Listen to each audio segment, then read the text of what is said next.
warahmatullahi wabarakatuh. Perkenalkan, nama saya Ahmad Jimla Sidiki, NIM 208190001. Kali ini saya dari kelompok 7 akan menjelaskan tentang anggaran pendapatan dan belanja baik dari negara, daerah maupun desa. Yang pertama yaitu pengertian tentang APBN. Merupakan sebuah rencana keuangan tahunan pemerintahan negara Indonesia yang disetujui oleh Dewan Perwakilan Rakyat. APBN berisi catatan terperinci yang berisi muatan rencana penerimaan serta pengeluaran negara sepanjang 1 tahun yang dimulai pada tanggal 1 Januari sampai 31 Desember.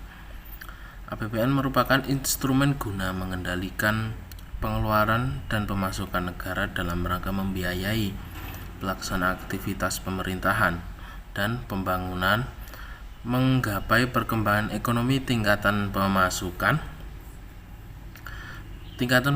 nasional, menggapai stabilitas perekonomian serta memastikan arah dan serta maksimal kita memastikan arah dan prioritas pembangunan secara universal.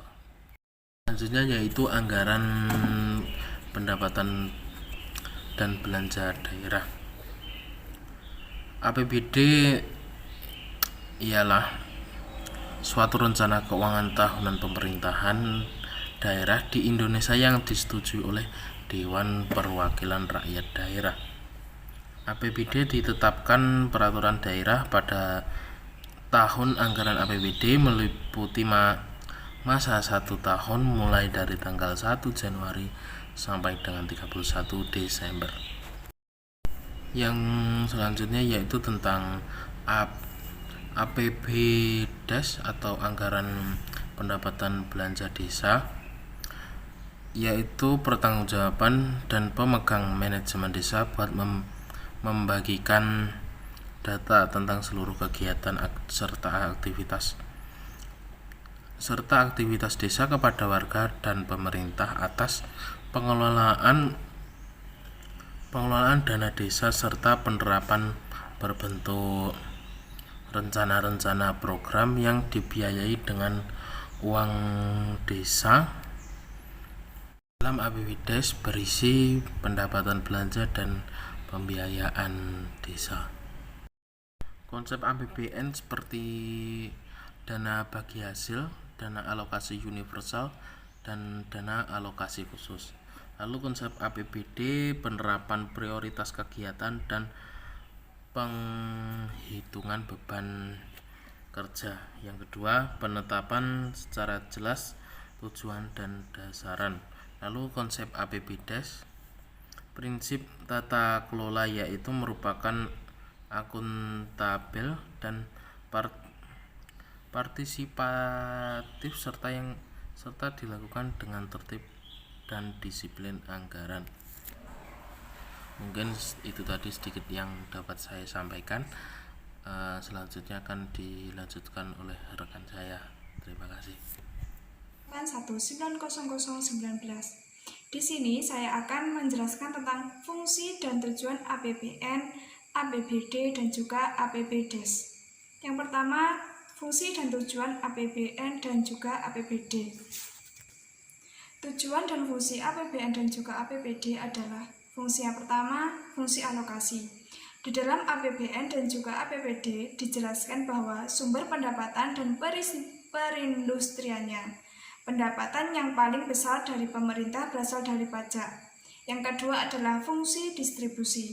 Fungsi distribusi ini pendapatan negara atau daerah yang dihimpun dari berbagai sumber penerimaan yang akan digunakan kembali untuk membiayai pengeluaran negara atau daerah di berbagai sektor pembangunan dan juga departemen. Dan yang ketiga adalah fungsi stabilitas. Agar semua tindakan penerimaan dan pengeluaran keuangan negara atau daerah dapat teratur dan terkendali, maka pemerintah pusat dan daerah menetapkan APBN dan juga APBD. Dan yang keempat adalah fungsi regulasi. Fungsi regulasi di sini yaitu sebagai pendorong tumbuhnya ekonomi dan pengendali tingkat inflasi pemerintah pusat dan juga daerah. Maka dari itu pemerintah pusat dan daerah menetapkan APBN dan juga APBD. Hal ini disebabkan karena jumlah penerimaan dan pengeluaran pemerintah digunakan untuk meningkatkan pertumbuhan ekonomi negara dan juga masyarakat. Besar kecilnya alokasi dari dana APBN dan juga APBD yang digunakan berpengaruh terhadap pengendalian inflasi. Dan yang kedua adalah tujuan penyusunan APBN dan juga APBD. Tentunya, setiap tahun pemerintah pusat dan daerah menyusun APBD dan juga APBN. Tujuan dari penyusunan APBN adalah sebagai pedoman pengeluaran dan penerimaan negara agar terjadi keseimbangan yang dinamis dan dalam rangka melaksanakan kegiatan kenegaraan demi mencapai peningkatan produksi, peningkatan kesempatan kerja, dan pertumbuhan ekonomi yang cukup tinggi. Dan fungsi dari tujuan penyusunan APBD adalah untuk mengatur pembelanjaan daerah dan juga pemerintah daerah agar tercapainya kesejahteraan dan pertumbuhan ekonomi daerah secara merata.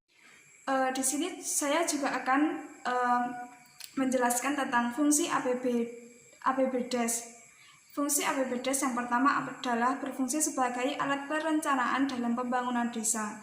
Yang kedua adalah APBDes berfungsi sebagai pedoman kerja bagi pemerintah desa dan lembaga yang terkait seperti BPKM dan LPM dalam melaksanakan program-program pembangunan desa yang sudah ditetapkan.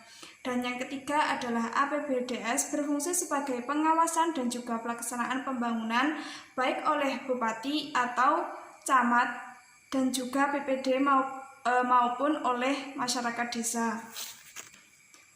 Fungsi yang keempat adalah sebagai alat koordinasi dalam pembangunan desa.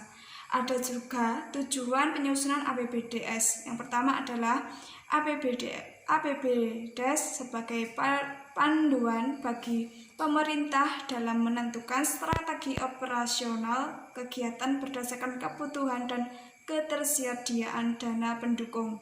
Dan yang kedua adalah memberikan kewenangan kepada pemerintah desa untuk menyelenggarakan administrasi keuangan desa sesuai dengan peraturan yang telah ditetapkan.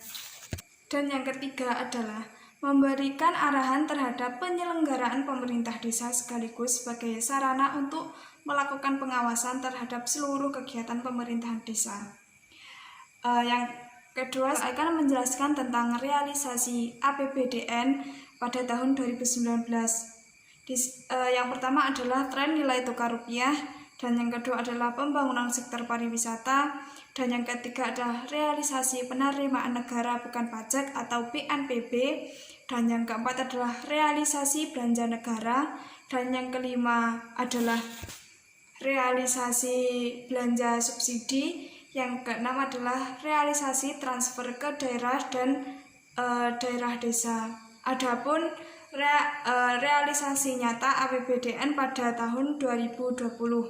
Yang pertama adalah dana hibah, dan yang kedua adalah penerimaan pajak, yang ketiga adalah BNP, dan yang keempat adalah belanja negara, dan yang keenam adalah belanja bersubsidi, dan yang terakhir adalah belanja transfer daerah ke daerah desa. Sekian presentasi dari kelompok kami. Apabila ada kurang lebihnya mohon dimaafkan. Wassalamualaikum warahmatullahi wabarakatuh.